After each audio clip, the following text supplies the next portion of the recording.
भैया एक टाइम ऐसा था जब भारत पर ब्रिटिश लोगों का कब्जा हुआ करता था और उनकी हुकूमत हमारे पूरे देश पर चलती थी। यानी अगर लोगों को सुसु भी करना होता था तो साला अंग्रेज़ों से परमिशन लेनी पड़ती थी। लेकिन आज हम जो मन वो कर सकते हैं, वो भी बिना किसी के परमिशन के। और इस आज़ादी के पीछे हमारे देश के महान सैनिकों का हाथ रहा है।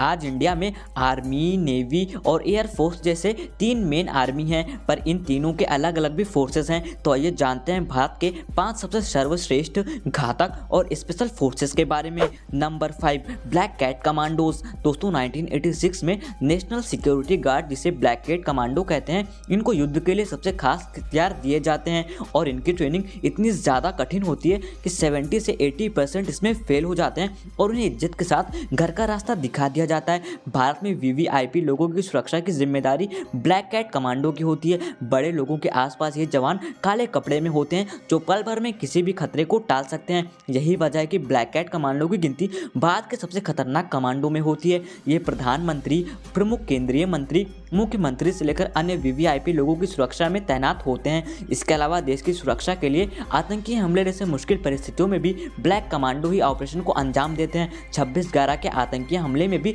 इन्हीं जवानों ने सबसे आखिर में मोर्चा संभाला था। नंबर 4, घातक फोर्स। इंडियन आर्मी की स्पेशल यूनिट को घातक फोर्स कहते हैं। जैसे इनका नाम है वैसे ही इनका हमला करने का तरीका भी है। ये खुद भी घातक होते हैं और घातक हमला भी करते हैं। इनका काम है अचानक से दुश्मन पर हमला कर देना जिससे उसे शॉक लगे। ये मैन टू मैन लड़ाई में अनुभवी होते हैं। इन्हें दुश्मन का फेस टू फेस सामना करना पड़ता है, तो इसलिए इन हथियारों की खास ट्रेनिंग तो दी ही जाती है। साथ ही में मार्शल आर्ट्स, पहाड़ पर चढ़ना, नज़दीकी लड़ाई, हथियारों या बंकरों को नष्ट करने की भी ट्रेनिंग दी जाती है और इसकी ट्रेनिंग बेलगाम कर्नाटक में होती है। इस ट्रेनिंग में वो अपने बदन को कुछ इस तरह से तपाते हैं कि वो वहाँ से फौलाद बनकर निकलते हैं। वो हर तरह की खतरनाक और भयावह परिस्थितियों से लड़ने के लिए तैयार किए जाते हैं।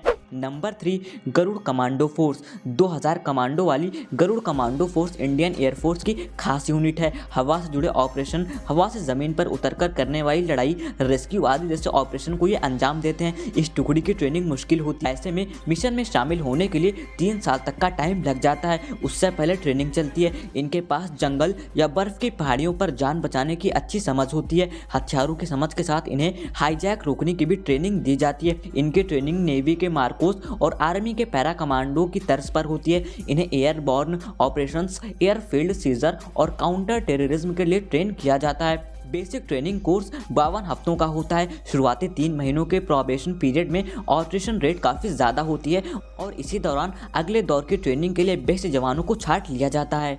Number 2, para commandos. दोस्तों इंडियन आर्मी की सबसे ज़्यादा ट्रेंड फोर्स को पैरा कमांडो कहते हैं। इनकी ट्रेनिंग दुनिया में सबसे ज़्यादा कठिन मानी जाती है। मेंस एक्सपी वेबसाइट की रिपोर्ट के अनुसार इन्हें रोज़ 20 किलोमीटर की दौड़ में शामिल होना पड़ता है, जिसमें इनके पीठ पर करीब 60 किलो का वजन लदाकर दौड़ाया जाता है। इस टुकड़ी में सिर्फ उन्हीं जवानों का सिलेक्शन होता है जो बेहद फिट, मोटिवेटेड और समझदार होते हैं। पाकिस्तान के साथ 1971 का युद्ध हो या कारगिल का युद्ध, इसमें पैरा कमांडोज का अहम योगदान रहा है। पैरा कमांडो के नाम से हर दुश्मन देश थर्राता है। ये भारतीय सेना की पैराशूट रेजिमेंट का स्पेशल फोर्स यूनिट है।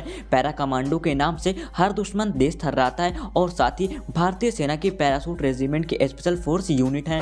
Number 1, Marcos. आपको अमेरिकन मरीन नेवी सील के बारे में तो पता होगा, पर क्या आप हमारे देश के मरीन कमांडो यानी कि मार्कोस के बारे में जानते हैं, जो कि हमारे इंडिया में मौजूद हैं। इन्हें सर्वश्रेष्ठ मरीन कमांडो की लिस्ट में शामिल किया जाता है। इन्हें भारत की सबसे खतरनाक स्पेशल फोर्स माना जाता है। यूं तो ये हर क्षेत्र में युद्ध कर सकते हैं, पर इन्हें पानी में युद्ध करने में महारत हासिल होती है। बेहद कड़ी फिजिकल ट्रेनिंग से गुजरकर मरीन कमांडो बना जाता है। सिलेक्शन के बाद 5 हफ्ते की फिजिकल ट्रेनिंग होती है, जिसे हेल्थ वीक बोलते हैं। ये कमांडो लेटकर, दौड़ते हुए, चलते हुए, यहाँ तक कि शीशे में देखकर भी गोली चला सकते हैं। ये आतंकवाद से निपटने के लिए पानी के नीचे और सब एंटी पायरेसी ऑपरेशन में माहिर होते हैं। साथ ही ज़मीन पर भी अपने ऑपरेशन को अंजाम देते हैं। कारगिल युद्ध के दौरान ऑपरेशन में विजय इनकी महत्वपूर्ण भूमिका थी। भारतीय नौसेना के इस विशेष बल का गठन 1987 में किया गया था। मार्कोस कमांडो का प्रशिक्षण इतना व्यापक होता है कि इनको आतंकवाद से लेकर नेवी ऑपरेशन और एंटी पायरेसी ऑपरेशन में भी इस्तेमाल किया जा सकता है। तो दोस्तों क्या आप इन फोर्सेस के बारे में जानते थे? हमें कमेंट में ज़रूर बताना